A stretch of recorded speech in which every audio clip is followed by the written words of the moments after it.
কেমন ভয় পেয়েছিলেন কাকু? কোনো ভূত টুত দেখেছিলেন নাকি? কাকু বললেন, আমার দোকানে প্রতিদিন একটা ছেলে চা খেতে আসতো। চা খেতে খেতে কত গল্প করত। ছেলেটার নাম ছিল বিকাশ। বিকাশ আলুর ব্যবসা করত, তাই ওই পাশের দোকানগুলিতে মাল দিতে আসতো আর আমার দোকানে বসে চা খেত। মাঝে মধ্যে খুচরো পয়সা না থাকলে পরে দেব বলে চলে যেত। ভালো চেনা পরিচয় হয়ে গেছিল, আমিও ধার দিয়ে দিতাম।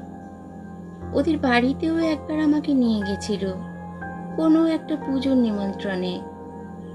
সেবারেও চা খেয়ে চলে গেল, বলে গেল, দাদা কালকে এসে তোমার টাকাটা দিয়ে যাব। পরের দিন অনেক বেলা পর্যন্ত আমি অপেক্ষা করলাম।